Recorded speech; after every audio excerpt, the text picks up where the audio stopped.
Hello everyone, আসসালামু আলাইকুম। কেমন আছেন আপনারা সবাই? আশা করি নিশ্চয়ই ভালো আছেন। আমিও আপনাদের দয়ায় আলহামদুলিল্লাহ ভালো আছি। আজকে চলে আসছি বিটরুটের সালাদ রেসিপি নিয়ে। প্রথমে আমি এই বিটরুটগুলো ভালো করে ধুয়ে পরিষ্কার করে একটা পিলার দিয়ে খোসা ছাড়িয়ে নেব। তারপরে খোসা ছাড়ানো হয়ে গেলে এগুলোকে একটা গ্রেটার সাহায্যে গ্রেট করে নেব।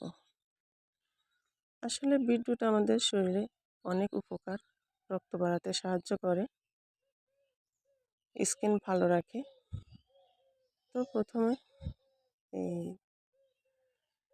বিটরুটগুলো ফ্রেশ করে নিলাম, খোসা ছাড়িয়ে। এখন গাজর নিয়ে নিলাম, সেটাকেও উপরে আবরণটা ফেলে দিলাম।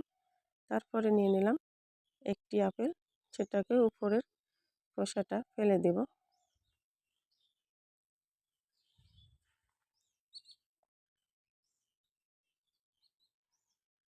তো আমার এগুলো সবগুলো খোসা ছাড়ানো হয়ে গেল। এখন একটা গ্রেটার দিয়ে এগুলো গ্রেট করে নেব। তার আগে আপেলটাকে এরকম একটা ফিলার দিয়ে বিচিগুলো এরকম ফেলে দিয়ে তারপরে এগুলো ছোট ছোট স্লাইস করে কেটে নেব। কেটে নেওয়া হয়ে গেছে। এখন গাজরটাকে গ্রেট করে নিব, তারপরে বিটরুটটাও গ্রেট করে নিব। এই তো আমার গ্রেট করা হয়ে গেল।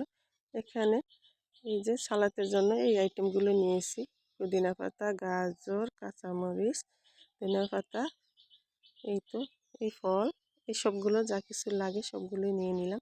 এখন একে একে সবগুলো এরকম একটা ওভেন প্রুফ বাটিতে নিয়ে নিলাম।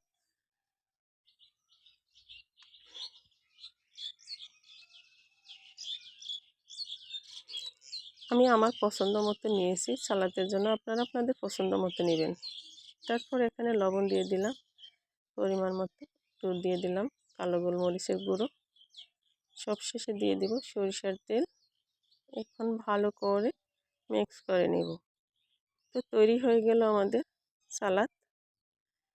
খুব সহজেই সালাদ তৈরি করে নিলাম।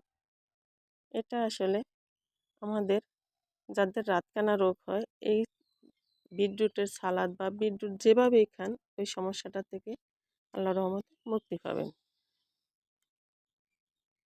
তো এই তো ছিল আমাদের আজকের রেসিপি সালাদ।